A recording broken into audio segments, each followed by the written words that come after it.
the option of not yet. It doesn't really make sense. What is that?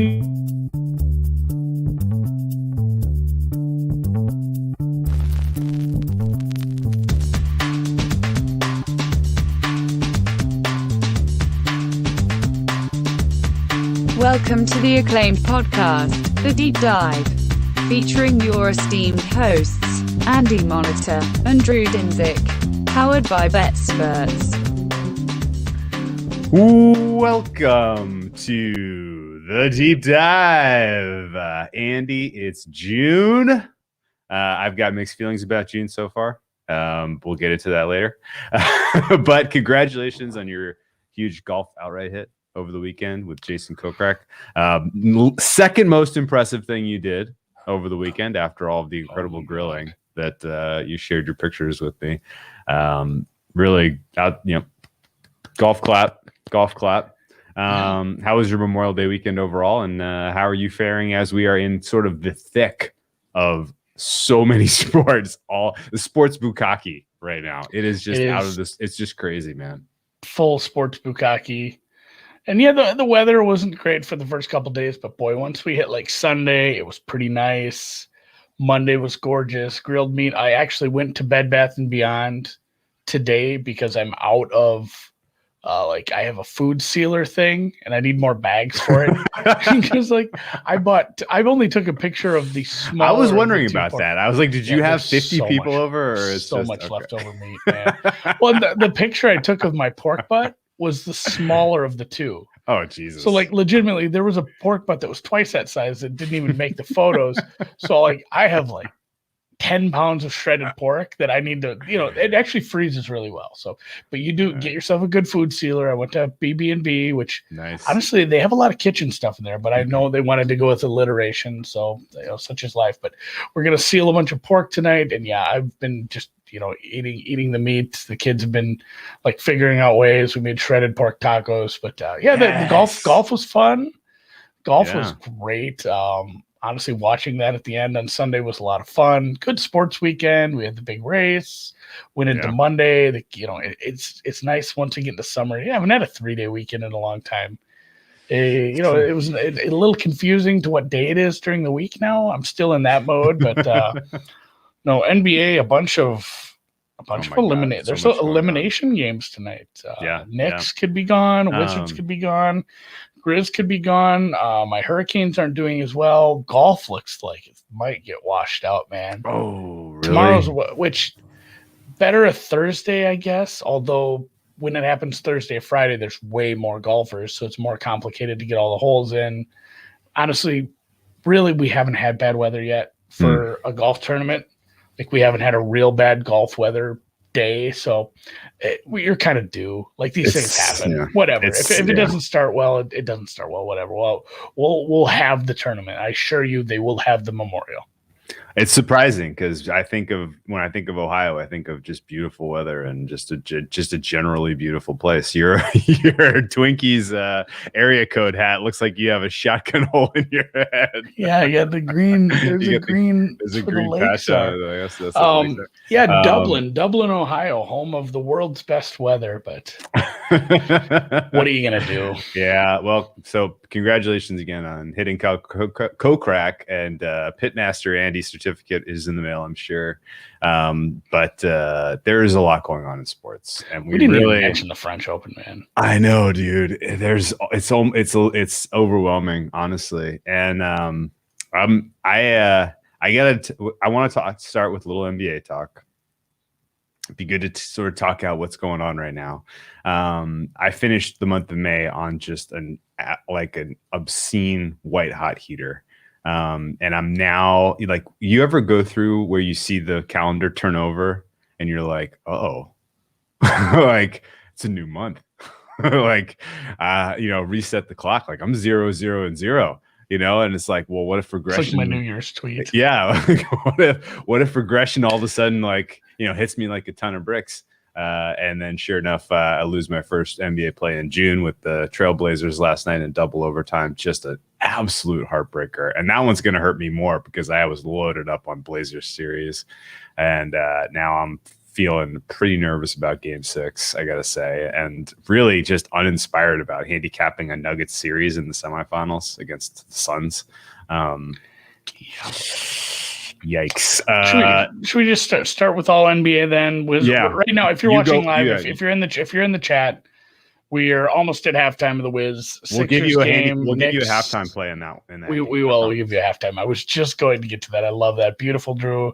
Knicks Hawks knotted up at 21 late in the first quarter. We'll be cheering for the Knicks. I'd like to see that series extended. Yeah, very ugly.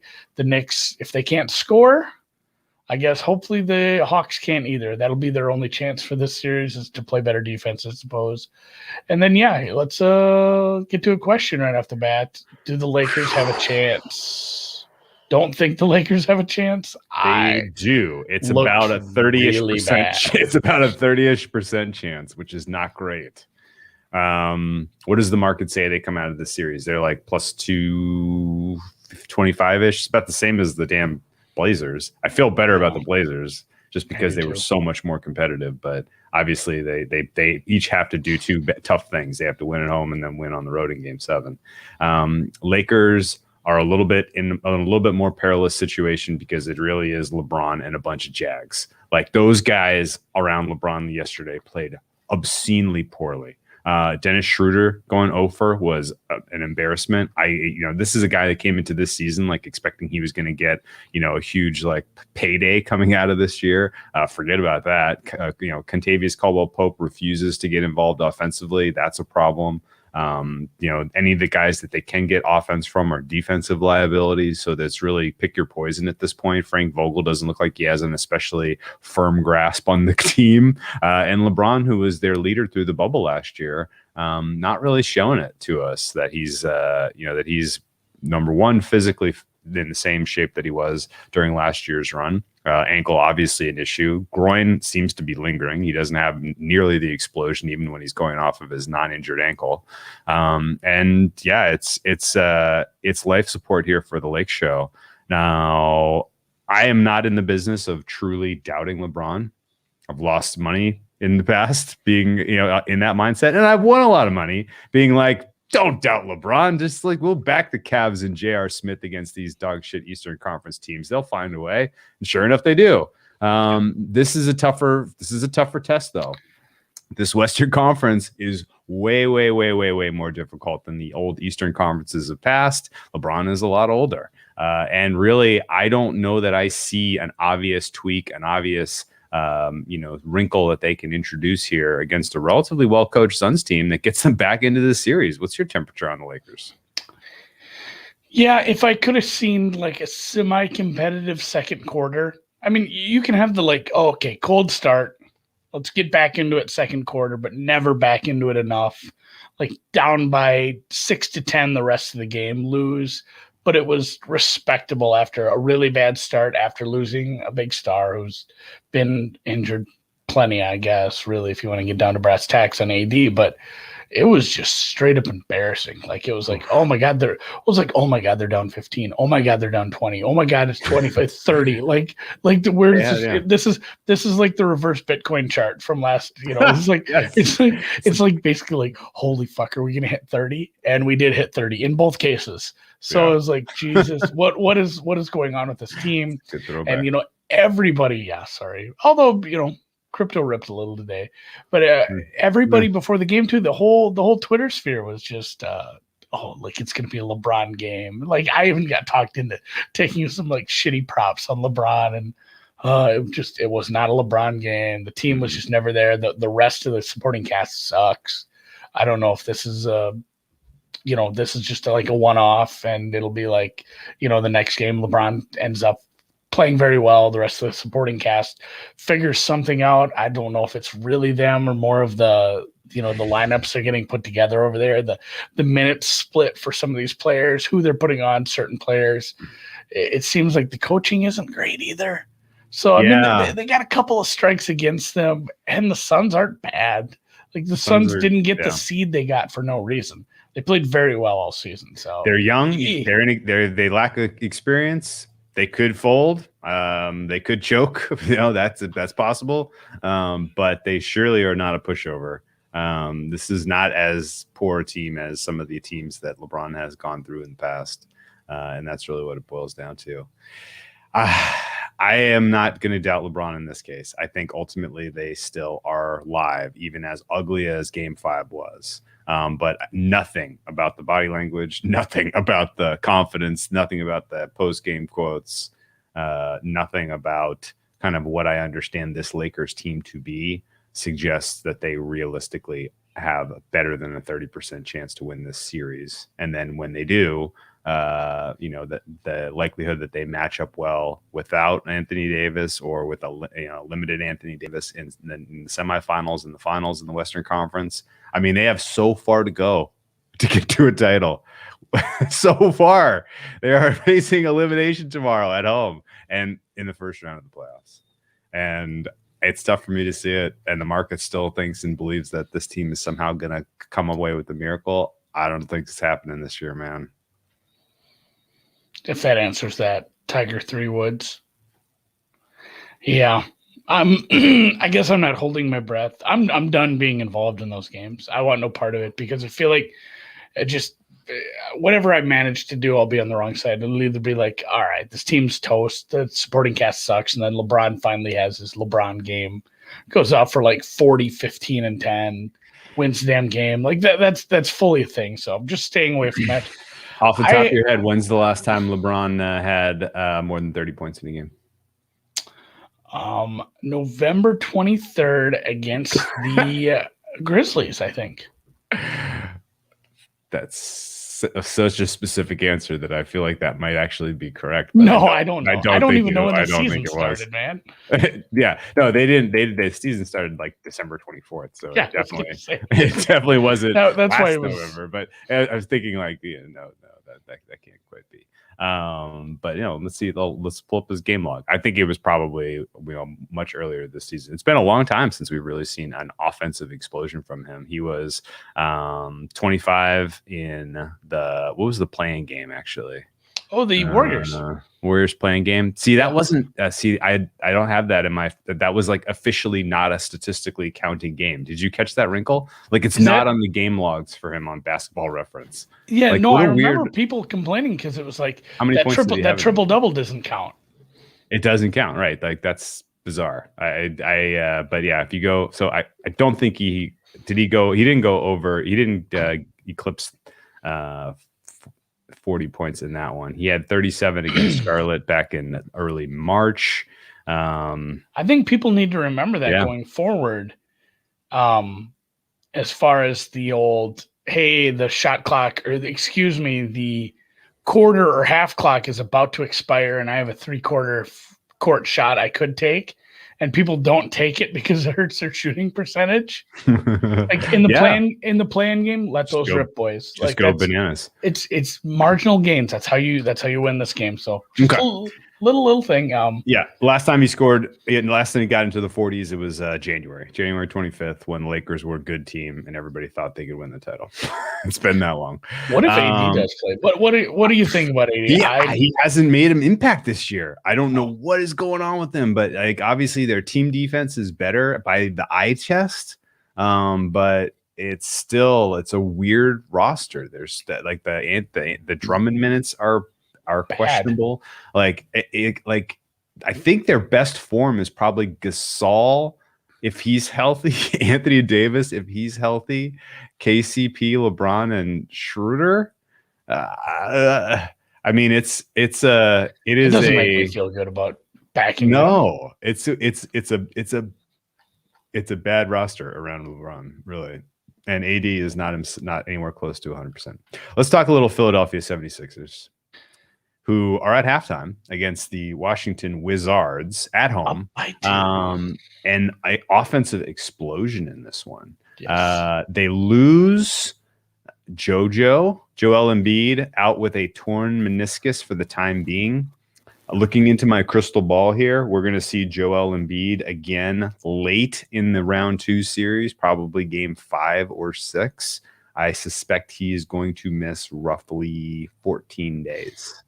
Go ahead. Do you think we get a cheap price on them in that series because of the Embiid injury? If we get like firm, hey, he's out until at least game 6. I think they probably line it that he'll come back at some point. We don't know where, and so the early value will be on the Hawks if the Hawks go through. And then assuming the Hawks do well, and then assuming people are like, is Embiid ever going to come back? Then there might be some reactionary like bottom basement prices. If the Sixers drop one of the first 2 at home, you might get a really nice price on Philly. That's my gut feel on that one. Is you can probably get plus 200-ish both ways on that series. Would be my guess. At least that's my angle of attack. You know how I feel about that. Yeah. Speaking of them, though, the Knicks are up 4 now. Let's get a little halftime. All right, for old time's sake, a little halftime handicap for our Washington Wizards, Philadelphia 76ers viewers here. As I look across the statistics, what I notice without Embiid, surprisingly, the Sixers pace is up. They're on pace 109.6 possessions in this game, which is a lot. For Philly, that's 104. Their playoff averages have been in the 103, 104 range. Yeah, that's kind of where I'm at for them. This is up. On top of that, you have relatively poor defensive rating. They are 115, and all of this is kind of contrary to what you would expect. I don't know. I thought at least Embiid his absence was gonna impact the Philly offense more. But Tobias Harris is having a nice night. Seth Curry is making his shots. He's 2 for 2 from deep. Overall, surprisingly, they have 118 offensive efficiency to this point in the game, even though they are only 4 of 14 from 3. So they are generally just getting it done, attacking the rim. Which not surprising considering how the Wizards defend the rim. Wizards, as I look across their stat line, Bradley Beal is not going out without a fight. He's gotten to the free throw line 8 times. Actually, just in general, they're getting a lot of work done at the free throw line for Washington. So this has been a little bit of a sloppy game, a little physical. My lean is to get involved with the second half under here. It's going the other way. It's going up. Yeah, it opened. Well, I don't know where it opened. I opened the screen. It was 112.5. It's up to 113. Just lit up on me, went up a tick. Okay. What makes you think the offense slows down for the Sixers?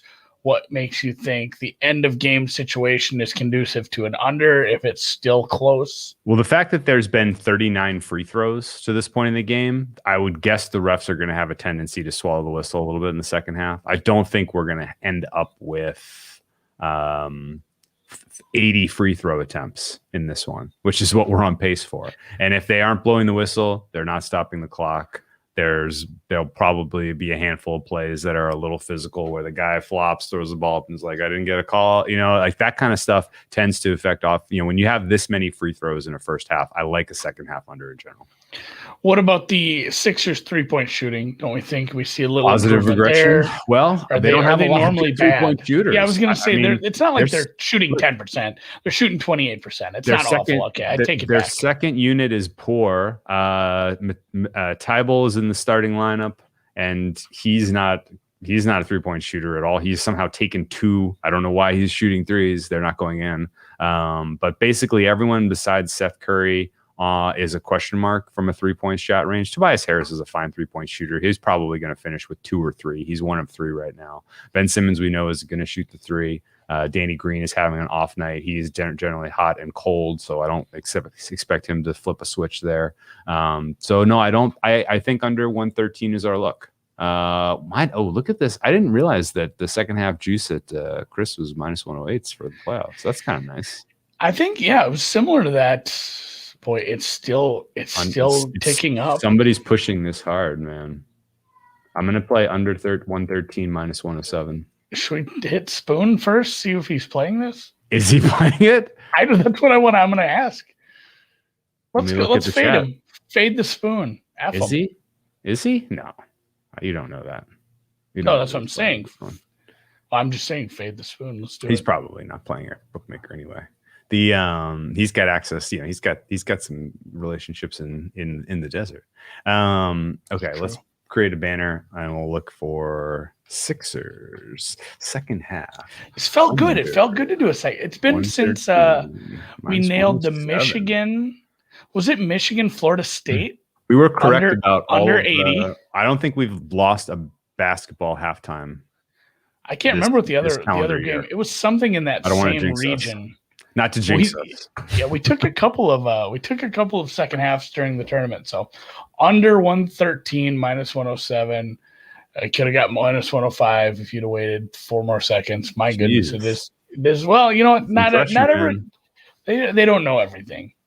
So. I guess here's my thought. Like beyond just the fact that they're going to have to get it done the hard way, they're not going to get as many free throw opportunities in the second half, and the game's going to be the clock doesn't stop as often without the ref involvement. This is an elimination game here for the Wizards. And at some point, if it's close, which I think it will be, because there's not a ton of separation between these two teams when you take Embiid out of the mix, you could see just possessions kind of slow to a grind in the fourth quarter anyway.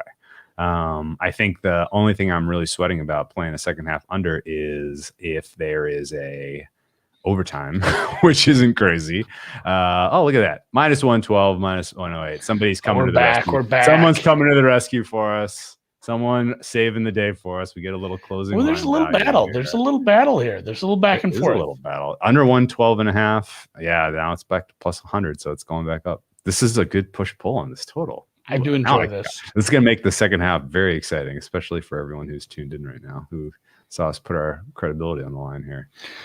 Keep in mind, it is June, and I am ice cold in June. So have you ever had that happen before where you know regression is coming and like a calendar or something like that gets in your head?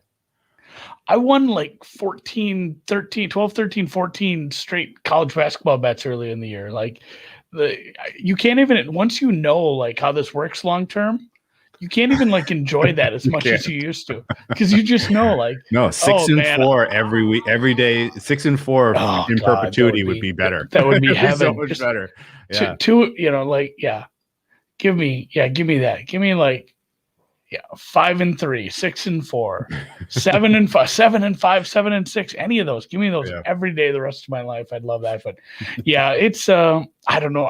And once again, not my bets, but I've been placing just a stupid amount of other people's bets into one account to the point where, like, I don't know if you saw that in the NBA chat. I put that parlay I was joking about. Like that was like an offering. Like, hey, because I scrolled and it looked and it was 17 straight bets had either won or pushed. Like, all right, this guy's getting some part. Yeah, like, and again, not a single one of those were mine. They were other people's golf, other people's baseball, other people's even a WNBA play and props. And it's like, all right, you're getting a parlay, buddy. And if we hit it, I guess we're just done. But no, it is fun. That's the most fun about the networking is like playing other people's stuff and just collecting. That was thoroughly enjoyable. But hopefully I lose today, I guess. Okay. Cheer against me, except for this one. I did play. I legitimately played this with you. So we're back to 13 minus 08. Let's move on to some other series, though. I don't really want to get deep into the next series because it could be over by the time this podcast comes out. Have you watched much of these games? A little. They're kind of bad. They've been unwatchable. They're kind of bad. Like the first one terrible. It was exciting at the end watching Trey in game one with the winner. But other than that, they're kind of bad games. I'm not sad that we're doing this right now instead of watching the next game. I'm sure the Garden is rocking. That's the most enjoyable part about this series has been the fans at both arenas. Honestly, Atlanta's been great too. So, I'm skipping over that. The Jazz close it out tonight. Like, they're winning. I played my biggest action today is that under. Did you hear my case for that? Mm-hmm. What do you think? I'll recap it real quick. There's basically like 4 or 5 different indicators that I feel like are all kind of perfect confluence. Now, my favorite play of the playoffs so far was game 2 Jazz over because Donovan Mitchell was coming back. They adjusted it like 2 points and they should have adjusted it like 6. Well, they finally are at the point where they have adjusted it 6. However, we saw in the second and fourth quarter a tendency of these two teams really slowed it down pace-wise. Really were grinding out a couple of defensive possessions. Shot quality went down. in the second and fourth quarter. And I think a lot of it came down to just a little bit of fatigue creeping in. Anytime you see like a real hot scoring first quarter and then a drop off in the second, real hot third, drop off in fourth, that to me is an indicator that fatigue is starting to creep.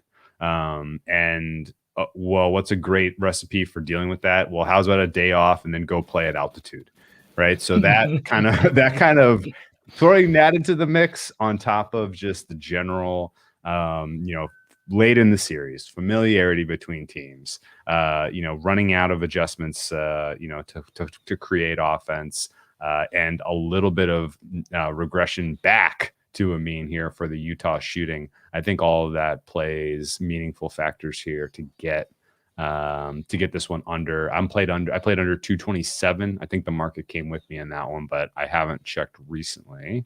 It's down to 226 both ways. Yeah, that's I think that's still a play to the under. If again, knock on wood that there's no overtime. I think with a 9-point game, that likelihood is pretty low, but who knows? I think that elimination game, tight possessions late, all those are realistic expectations here, and it should come in around 220-ish. So I like that under a lot. The Jazz. I mean, are they now the Western Conference favorites? They are by the markets, but do you agree with that? They're playing very well now that they're healthy. And again, I mean, we had this conversation about the Bucks. It's like, yeah, the Bucks look good, but they played the Heat. And yes, the Heat, I would love to give the Grizzlies more credit than the Heat, and I will. They're a better team. They're certainly better set up to be a decent playoff team here, but it's maybe a pump the brakes a little. They played the Grizzlies in a home series, so I'd like to see them play somebody tougher. But man, if it's going to be everybody's healthy, yeah, they're healthy, and none of the other teams really are all that. Like Dallas is healthy, but they're likely eliminated. Like the Lakers aren't ever going to get healthy if they're not playing anymore. It's it might be like pump the brakes, but not too hard. Okay. I got a little Jazz, I think, at 12-1 before the playoffs because I thought they had the easier path to get to the Western Conference Finals. And that's looking pretty decent right now. I think they still need – I mean, this young crew has yet to win a playoff series, so let's see how they play tonight in an elimination game. If there's any kind of nerves or chokiness about the Jazz tonight, I'm going to be kind of – eyes wide open about them for the rest of the way. But that Jazz series is obviously the most likely for them to move on.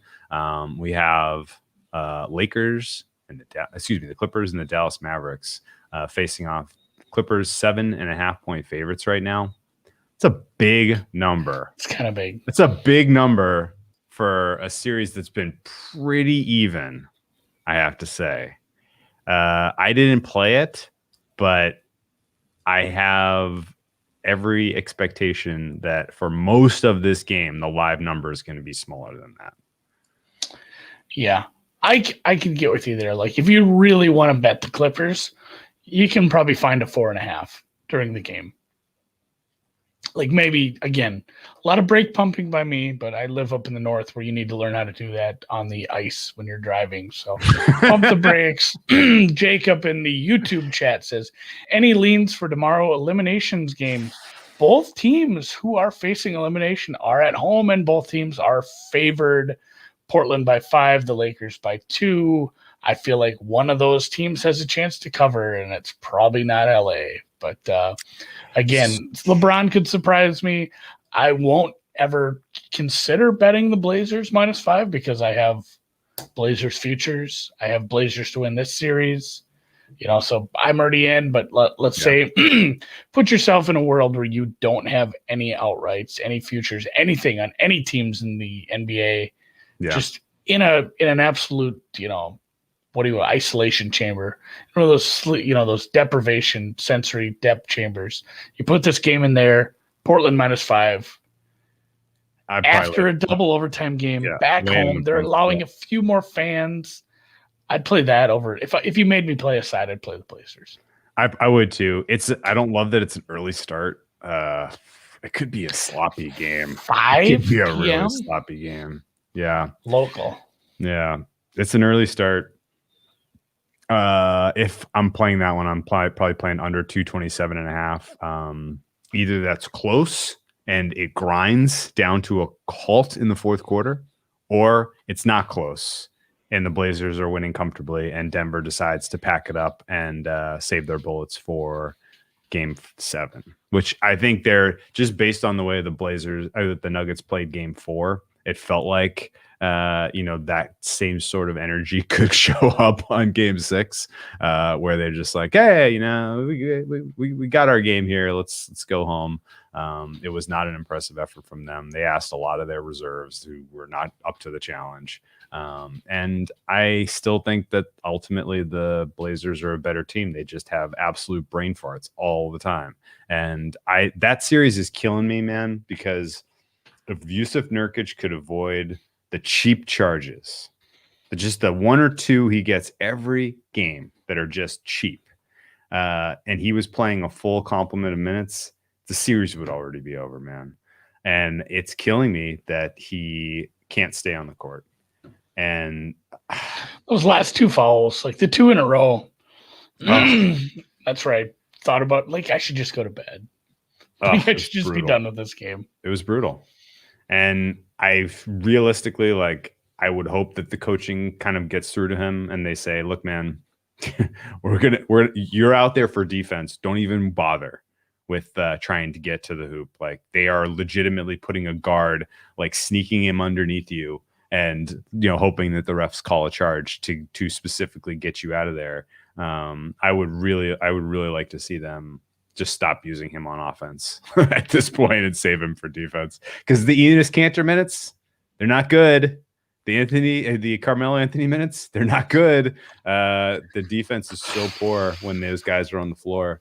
It's really, really tough to watch. So that's my hope, at least. And if you like the Lakers -2, maybe just take the series price. Yeah.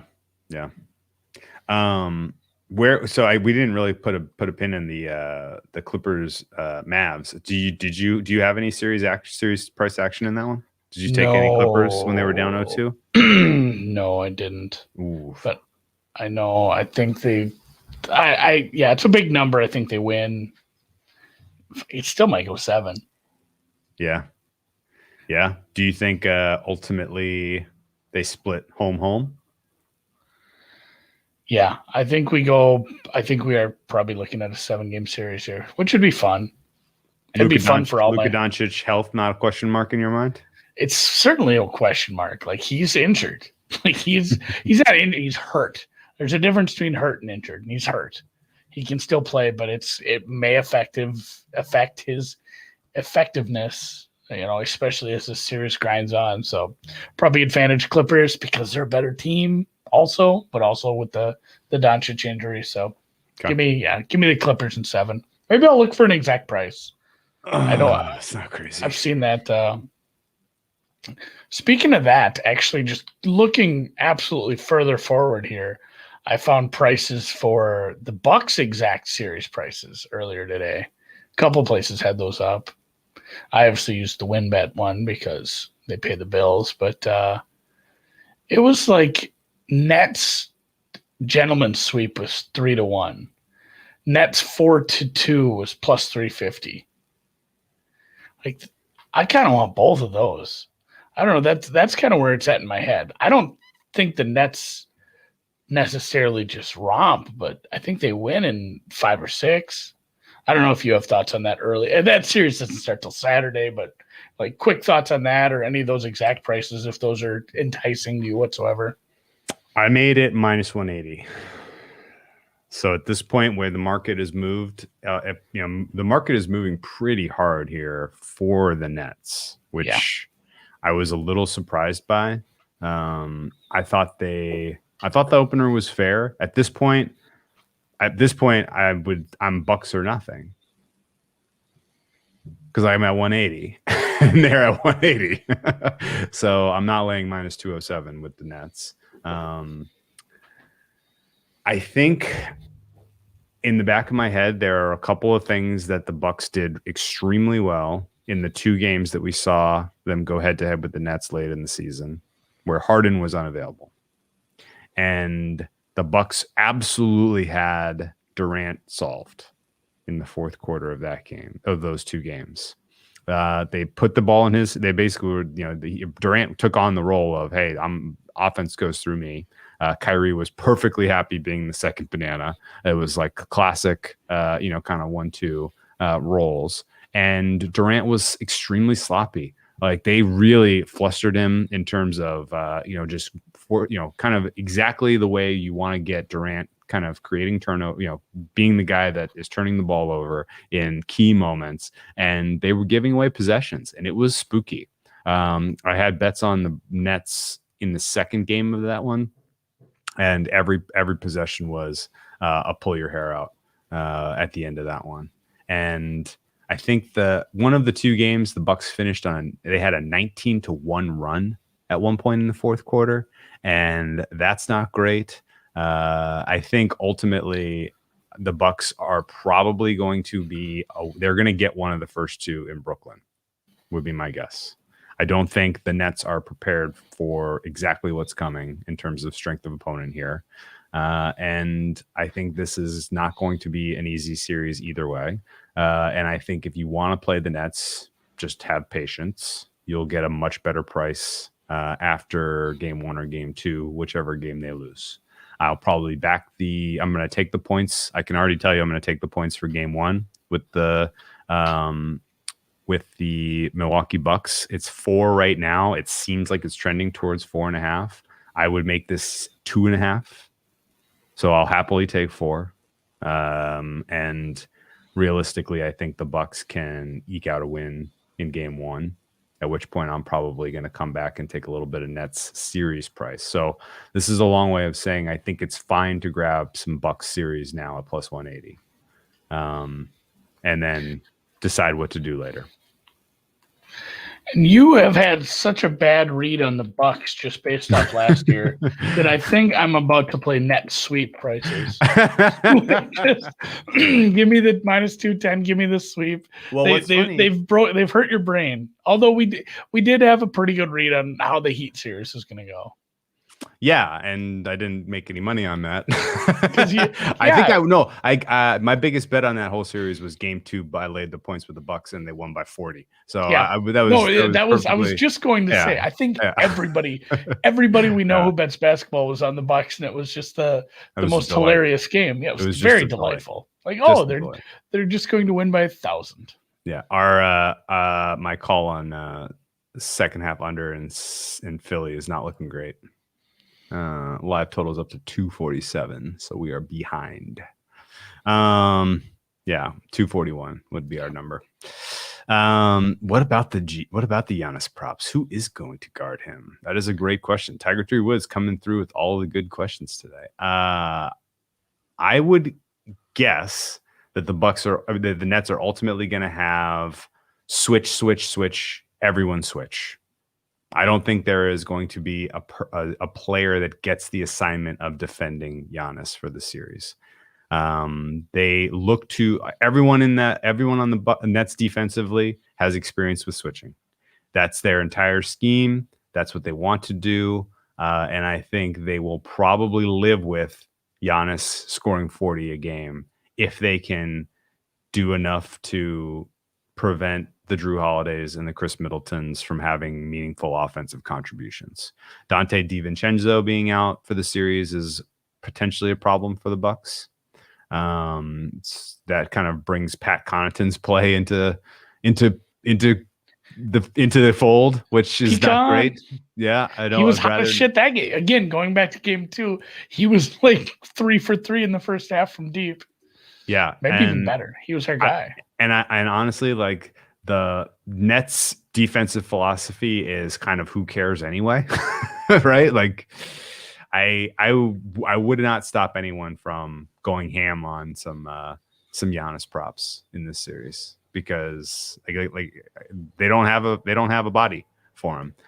We saw them try to get Claxton some minutes meaningful minutes in that Celtics series, but he never looked comfortable. I don't think you can play him in this Bucks series. And he's kind of the only guy that really could go body for body with someone as physical as Giannis. I think you realistically, you would like Giannis to be taking threes. You would like not to foul him like mad, like crazy. But I don't think that there is really a plan A for stopping him in this one. If you're the Nets, you just got to score more than them. Yeah, that's it. So tennis. Yeah. Well, you had a take on our guy Stefanos Tsitsipas today, and I hated that I agreed with it because it was one of those things that kind of nags at you like, all right, I'm just being too hard on the guy, but we're not super happy with his serve right now.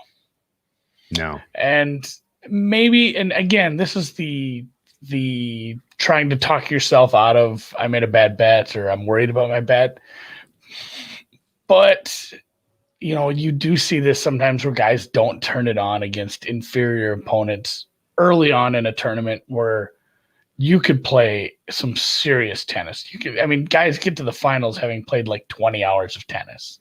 Yeah. And you a couple long matches, you get a couple 3-4 hour matches, a 5 hour match. All of a sudden you're, even if you had some easy ones early on where you went 3-0, you've put a lot of tennis in it over the course of like 10, 12 days. So I'm going to give him the benefit of the doubt, but we're going to see him against a pretty good server next. So, and I'm actually tempted to take the games there if it's going to be 5.5. Honestly, I think it could be like a Tsitsipas 3-0, but Big John covers, or maybe even 3-1, something like. I don't think he drops a set on clay to John, but stranger things have happened. So 750 still feels pretty good based on the rest of the draw. But yeah, hopefully he gets his shit in the get. I played Noops' girl outright, so Paula Badosa. Oh, Badosa. What'd you get? 450 in the fourth quarter? I didn't even play quarter. I just played her to win. Oh, you played her to win? I got her plus 450 in fourth quarter. That's a winner. Oh my goodness. The fourth quarter is done. It's ghost. Yeah, ghost take however much that is to win, and then add your stake, and then find something that costs that much and buy it tomorrow. Because that's just a winner. But no, just played her to win. So be cheering for her. Never hedge. The women's side we talked about on Brown Bag this morning. Women's is a bit of a mess, but it's been fun playing some of these. Most fun Coco Gauff over ever was setting a total at 18.5. And then watching the first set go to a tiebreaker, like again, it's like, oh, we win. Like I don't even give a shit. Nothing matters. Tennis is the best sport for that.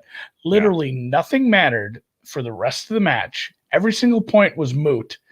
And it's like an over in any other game. Like, oh, they hit the over at halftime in football. I don't care about the second half. Score alerts off. It was like that. Just tennis, nobody get hurt, nobody pull out. So that was lovely. We had some luck, and I did ask Alex about this morning if he thought the faster courts were affecting some of the underdogs, making it a little tougher on them. He's had some struggles getting one of those underdogs to finally hit. He's had a couple of good ones, some great closing line value that just haven't popped yet. So totals have been good, and obviously the one future is looking really great. So I'm excited heading into the weekend and then into the second week when we get some absolute stellar tennis.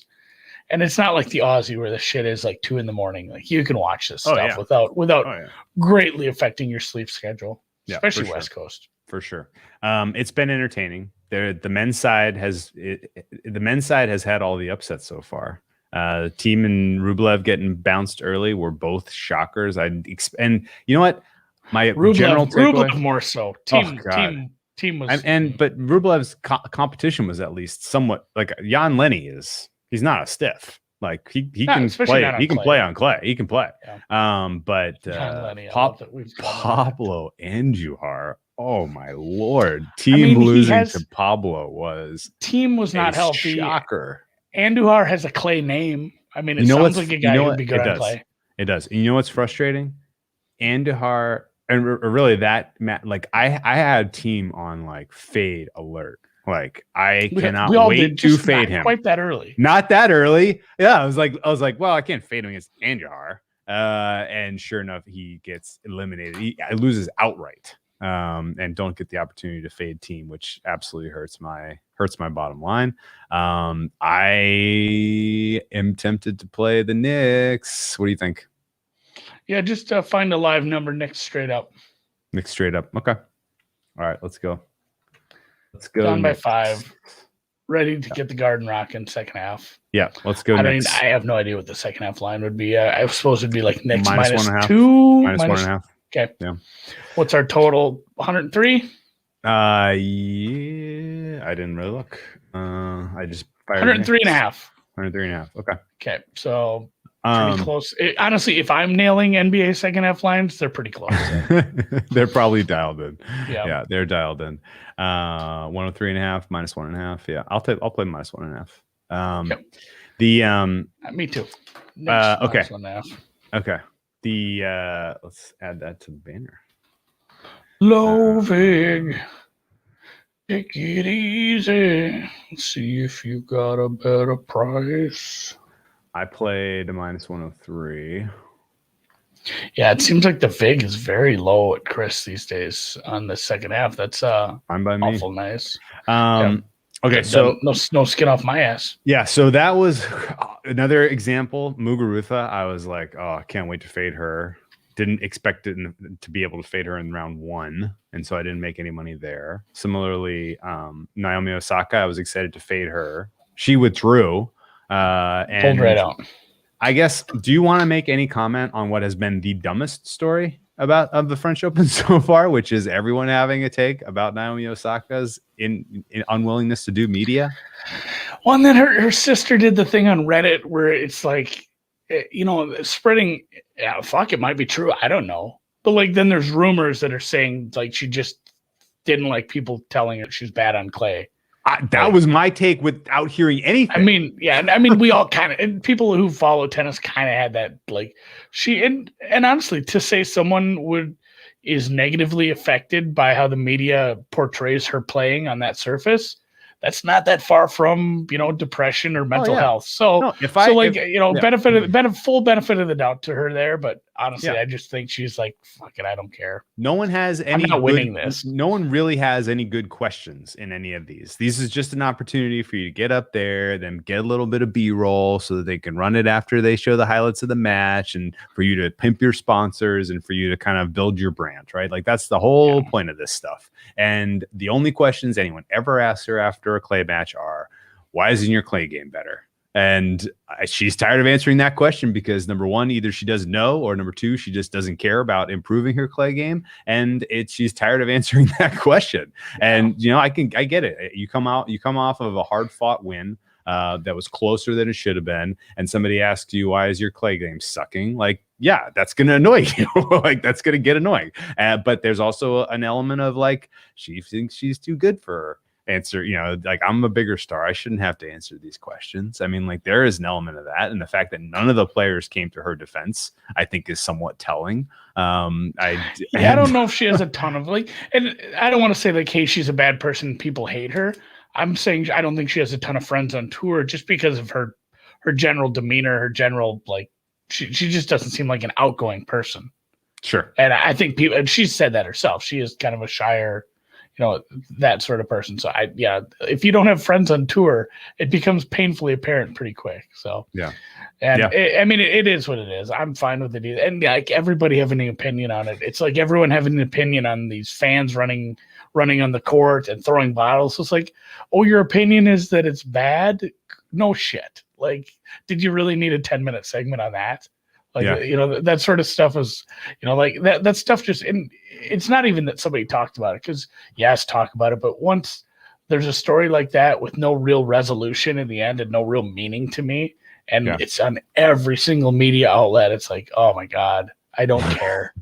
I really don't. And you know what else is kind of annoying? There probably are a lot of athletes who are dealing with serious mental health issues. I know for sure if you're in a solo sport, especially like tennis, and you're kind of on an island, you don't have a bunch of teammates you can lean on, you can't hide behind a bad performance. If you go, well, we won anyway, so who cares if I threw 3 interceptions? Like for sure, it's tougher being an individual athlete, and there are definitely people who are dealing with mental health issues. I feel like this whole thing has gotten hijacked, and I don't know if that's really what's going on. And I think it's I don't know. None of it has been good. None of it's been and the way that the French and the French Open themselves handled it, and the way that the tour is handling, the media is handling it, everybody is embarrassing themselves. No one looks good, in my opinion, ultimately here. And really, at the end of the day, her withdrawing, she saved herself getting embarrassed by Paula Badosa in round 3. Yeah, she was going to get double bagel. Gonna win. No, she's not. She's not going to win a clay slam, right? Or she's not going to go far enough. So, yeah, it's fine. Like, pull out. It doesn't matter. You're go win some hardcore tournaments. You'll be fine. What do you think of this question from the Hef? Who knocks off Tsitsipas? So far, Tsitsipas has not had any help. None of the players that I was somewhat concerned about him facing have been knocked out. So he's going to have to do some of it himself, which is kind of annoying. And he's not playing his greatest. Rude in the semis, you think? I think he gets to the finals still. I think that's going to be a very difficult match. You look at the seeding. The seeding really was deceptive on this half of the draw. Like, it's not the high seeds that he had to worry about. It is people like Rude in the semis is going to be an awesome match. That if could Rude gets there. Fog is playing out of his gourd. Yeah, those usually don't last all that long. Like, this ain't Rome. Like, it's been a long time. Do you remember that Rome versus? That's telling how long ago this was. That was versus Andy Murray. When Andy Murray was playing well. And it's been a while since Fog does this where, Fabio Fognini, if you don't know who we're talking about, he will redline for 2-3 matches like this. He looks good, man. He does look really good, but it's just him redlining that long doesn't seem like it's super fraught. But I mean, he's a clay courter. He can play well, so fuck it. He's from Italy. He might get there. But yeah, either way, I think the semis is going to be a really true test, and then the finals going to be a real big grind. So, although if he can get past, if somehow he gets lucky and whoever comes out of the third is weak and he gets through unscathed to the final, and then the other semi is a Djokovic Nadal 5-set bloodbath, then Tsitsipas has a chance at the title, but it's going to be tough. Dan, with a great question. We're going to get a Euro 2020 preview next week. Yes, I got one of the guys from the We Love Betting preview lined up, I think, for Monday or Tuesday. He hasn't gotten back to me on time and availability yet, but we're going to go deep dive into the Euro 2020 preview. It's tricky because some of these people that really like soccer live in a different country where times are different. Sure. They use military time, I think some of them too, so yeah, we will keep you up to date. Follow us at Deep Dive Pod for any updates on that, or at BETSPERTS. I'll let you know as soon as we know. If it has to be a different time to accommodate his schedule rather than normal time on Monday. So we will keep you up to date on that. But yes, Euro 2020 preview is coming. My research began a little bit yesterday, a little bit today. I'm very excited to get into this. Just looking back, we just luck our way into doing well in these. Yeah. I did pretty well in the Women's World Cup. Oh, yeah. I did well in the World Cup before that. We somehow managed to. I almost shipped a massive picks pool in the World Cup. That would have been a huge payday. I was like, we should get. Is the Jorts? Is he running something? I'm sure. You don't think he is? I'm sure somebody is. I think that Albanian kid from Canada. Oh, okay. Urfi. Is that how you say that? I don't know. He's like a Habs. He's a Habs and a Arsenal fan. I feel like I saw him running something. So okay. All right. Well, and look at this. You have the winner then: France, Belgium, and Croatia. Croatia's in a tough spot. France and Belgium are good. Oh, good. France and Belgium are good. France your final. Wait a second. Let me ask you. It might just be easy enough. What's up with the form? Kevin De Bruyne form. He is was really unimpressive. What's going on with him? He had some injuries this year. He could miss Euro 2020 opener. He might not be available for Belgium. That kind of F. Yeah, he's been out for. Oh man, but just to say something, because I guess they lost to Chelsea, but that's not like. I mean, Man City won the title. I can't. So he had injuries earlier, and then he got injured against Chelsea again. It was like, was it an orbital fracture? I'm trying to think. It was, yeah. Dan says he broke his face. It was something along those lines, like nose, eye bone, something like that. But he had injuries earlier in the year. And then, I mean, Dan does have a point. They really don't need him in the group stage. If he's healthy for the knockouts, I think we'll be in good shape. If you are a Belgian fan, I do love their chocolate and their horses. We'll get into that next week, though. A few minutes on golf. Did you do any looking at Memorial? I've got a bunch of money to spend on golf. Not really. What'd you do? I should be asking you. You're the golf guy approaching the green outright winner. Yeah, that's the thing. So I played the course, but it's probably the course before the redesign. And if you listened on, Brown Bag or Approaching the Green, legitimately, we talked about this in the golf chat. I had kind of forgotten just how aggressive this was. But literally, while I think I was John Rahm, was winning the golf tournament in the final groups last year on 18, they had heavy equipment out on the front nine tearing it up.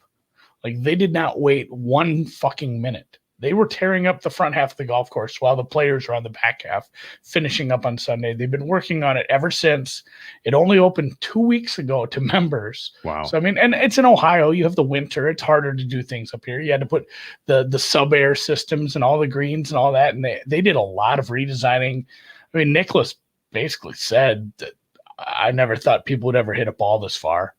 Like, we don't just, and there are a lot of smart people who do course design and course, management who say, like, you don't just need to make an 8,000 yard course to fight these bombers. You can make it more difficult for them to cut corners. You can make them, make it more difficult to, work on some of the angles they have to take for some of these, or just make the fairways skinnier. Like, you want to bomb it, you're going to give up some accuracy. I'm going to make the landing area 25 yards wide. Good luck, buddy. Yeah, hit it as hard as you want. You'll be in the rough. So I've heard a little longer, skinnier fairways and some greens that are the size of this recording studio. I saw a picture of one today, and there's a guy standing on it, and I'm like, oh my God, I hope that guy is 8'3", because otherwise that green is so small. Like, it's terrifyingly small. So if these greens are going to be that hard to hit, we could run into some problems. It could be a very tough course without even having to bake it out. So course history out the window, how people have played here out the window. I've kind of faded some people that are a little bit of a long hitter that give up some accuracy, because I think these skinny fairways are going to be closer to something we've seen in the last few weeks in some of these tournaments. Honestly, I just took some flyers and some long shots, played some top 20s on them. And my only real, lighter bet was Matsuyama. There's a ton of guys that are between 10 and 20 to 1. Like it's one of those fields where it's not a major field, but it's damn close. Like, everybody's here. Everyone's here. Like, it's so all the good players are here. These are very hard to hit outrights at, because all the good players are here. And, any one of those could just play their best game and absolutely easily ship this. So went Matsu and went with some long shots. And then, like Matsuyama, he's only played 2 times in the 7 weeks since the Masters, which he won. Like, he's fine. Like, he's playing well. I don't know why he's dropping off. Like, he's not still one of the top players. Yeah, his putting sucks, but I think it's not going to matter. The size of these greens, if you get on them, it's only going to be a 20-foot putt. Yeah, that's a fair point.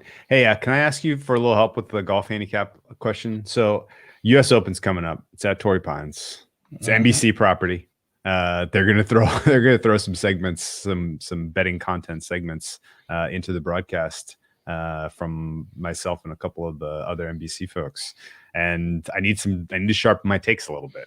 And I have been working and preparing and getting ready for just don't overthink it. Bet John Rahm to win this U.S. Open. He breaks his major maiden here, and I am struggling to figure out what's going on with him not being able to put together 4 rounds of solid golf so far this season.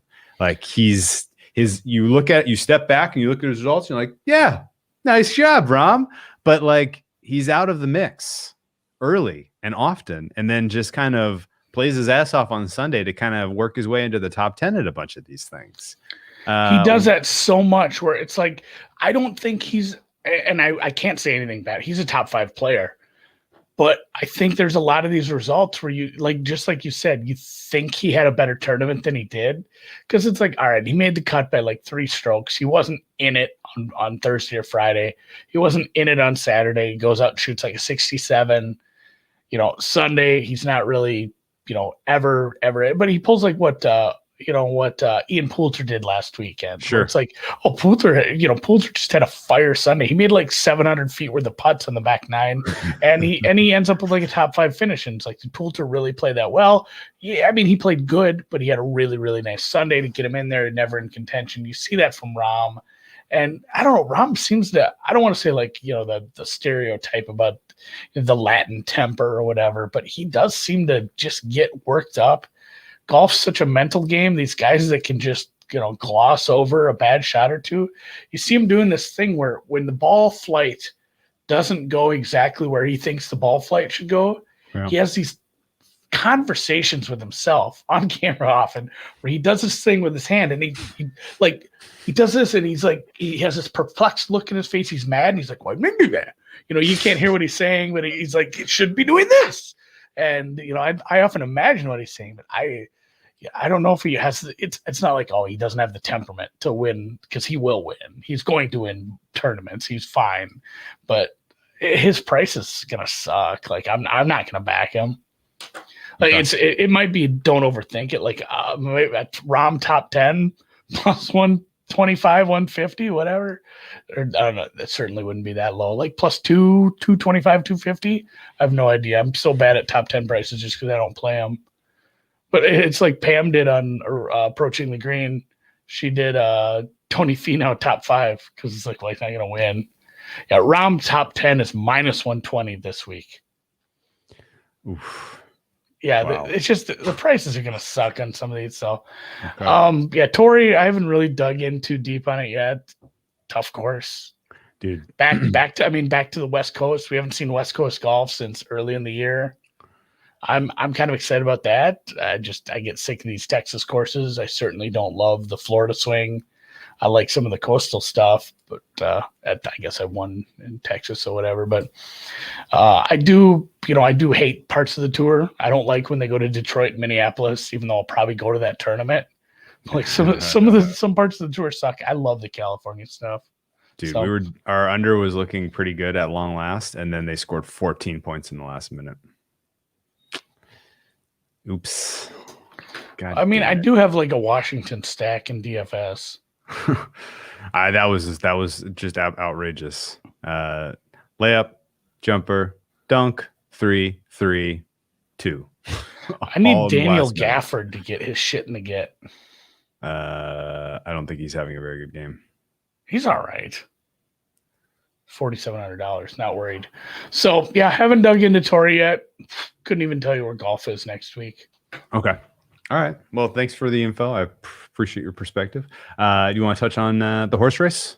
Close out a little man team horse parlay here. I've not looked at it at all, but right. Yeah, I'm excited. What would you like to know about the Belmont Stakes? Who's in it? Baffert's allowed to go. I mean, I've looked that far. I just haven't done any handicapping or reading or anything. All right, here's your information. You ready? In a very tight handicap. Is there even a tournament next week? It is an 8-horse field for the Belmont Stakes, which is a heck of a lot smaller than the Kentucky Derby, obviously, which had 19, 20 horses this year. 8-horse field. The race is longer.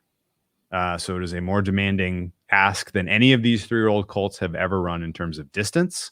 And they have brought back the 3 top choices of the Kentucky Derby in Essential Quality, Rock Your World, and Known Agenda. Okay. These are the 3 best colts coming into the Derby, the Triple Crown stretch. Everybody agreed. And now we finally get to figure out, like, there's unfinished business because none of them hit the board at the Derby. They all skipped the Preakness. And now we get to kind of, rerun the race, for lack of a better word, for lack of a better term, without the cheaters. No Baffert horses in this race. And I would say that there are very interesting implications here. Essential Quality was your favorite for the Kentucky Derby. He had a terrible, terrible trip in the Derby. He ran longer than any of the other horses in the top 4. And in fact, if the race had been a little bit longer for everyone, he probably would have caught and passed Medina Spirit. He would have won. So he is correctly, in my opinion, the top choice for this race, but his odds are very, very short. In fact, you're not getting a good price at all on Essential Quality. And there's not even any Mattress Mac money in the pool this time. This is just, that everybody's in agreement that it's Essential Quality. Brad Cox, in fact, hasn't even brought his other horses to this race. He's only running Essential Quality. Todd Pletcher, on the other hand, he's running 3 horses. He's running Known Agenda, who's being ridden by Irad Ortiz Jr. Known Agenda obviously got the 1 draw at the Kentucky Derby, and we threw him out on that basis because you just can't win from the 1 in Kentucky. At Churchill Downs. His price is intriguing, but I'm probably not going to play him. And I just don't like this. I don't like how Pletcher's horses have been running since Bob Baffert got caught doping. Pletcher's horses have been running a little off their game. I don't know why. I'm not going to say that there's a reason, but it's been noticeable. And so I'm probably going to steer clear of all 3 of his guys, except Overlook. Steve Kornacki, talked to him today, and he was pumping the brake, pumping the tires on Overlook, who's the 8 horse at like 20-1. Might make my exotics. That leaves Rock Your World, who is now the only speed horse in this race. His Derby was a disaster. He got the horse smashed. I wanted to bet before we had Mike on. He got smashed out of the gate. He had a terrible draw. His Derby draw was terrible. His start and the Derby was even worse. He is the early speed horse in this race along with Hot Rod Charlie, and realistically can win this race going wire to wire. Because it's a longer race, the fractions are a little slower. It'll be easier for him to hold the lead.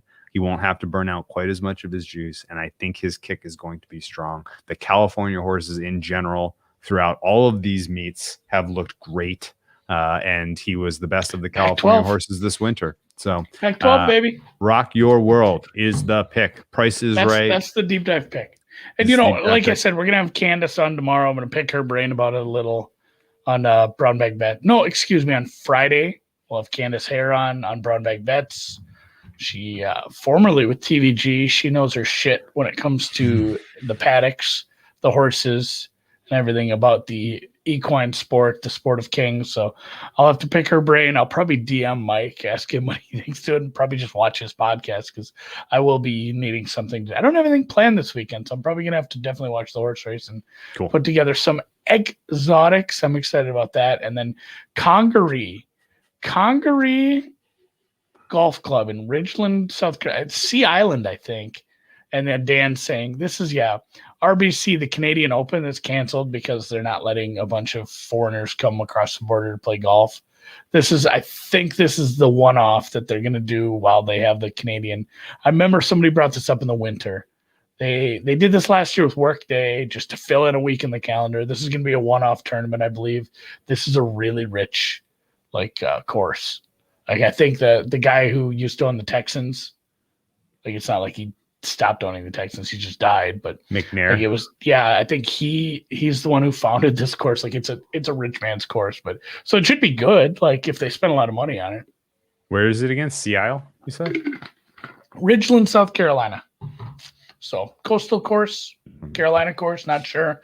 Dig into that next week. Excited because 2 weeks from another major. 2 weeks until we get to that. So Congaree, the Palmetto Championships. That sounds real fancy. It feels real southern.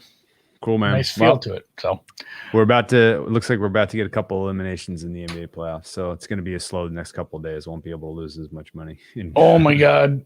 Yeah. The Knicks decided to do the thing where they don't score anymore. Yeah. The Wizards are going to have a hell of a time here. Boy, our halftime. We will have to go back, edit out those halftime plays. Yeah, they never happened. Or, really, I knew this was coming. Regression was coming for me. It's June. The month of June. June can get fucked. Yeah. June swoon. All right, man. Well, I'm excited to talk some Euro next week. And continue, of course, to follow all of our daily content that we are now pushing out into the world. The competition is getting hot, man. There's daily stuff all over the place now. We got a BetStamp podcast competing with us. We got the daily cheetah stuff now going head to head. I was gonna call in, but my phone was charging. Oh, I'll probably call in this week. I didn't want to call Spreadopedia. I don't know what to ask him about baseball. I'm gonna wait till there's a guest that I want to talk to. Nothing against Jason. I just I'm dumb when it comes to baseball. I didn't have a good. you didn't have a good answer. question, yeah. No, so I'm gonna wait for maybe I'll wait for Pikachu and just troll his ass. What day is he on? I don't. Whatever. He's gonna be there in person, right? Maybe that would be something. I think that's what I think that was. He's what an East Cheetah Coast said. guy, I thought. So if he flies out to go be on Cheetah's show, that would be something. Be cool. All right, well, we better keep our game up. No more. And like no I more of said, these losing picks, man. I'll keep you up to date. I think I'm going to win a bunch of golf money this week. I don't know yet, All right, but well, I'll keep you up to date on when the Europod will be. If we don't have it at the normal time, 8 Eastern on Monday, we'll keep you up to date on that. Probably going to have to do it early. Yeah, I have a feeling it's going to be earlier in the afternoon on Monday. I'm going to be doing some traveling on Wednesday, so we could do a Monday, Tuesday pod anyway. Maybe we'll do a pre-recorded one. Ooh. Who knows what it'll say? That would be fine. Like, I doubt the market's going to move much in that gap, so that'd be fun. So, all right. Well, hey, guess what? We'll check you next week. Have a great weekend. Stay out of trouble. Hope all your bets win. Hopefully, Drew gets off the schneid. Bitcoin back to 45. Honestly, Solana back to 50. That would be great. A couple other things, and then hopefully my twins get it figured out because I got all my area codes right there, baby. I love this ugly hat. All right, best luck. Go Blazers. See you guys.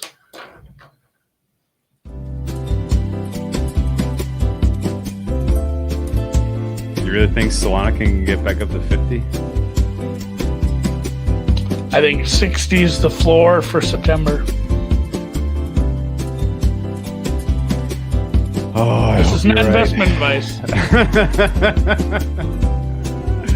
Can you imagine how miserable that Bitcoin conference in Miami is? Oh my God. Just the heat of Florida. Everyone's lost so much money in the last 3 weeks.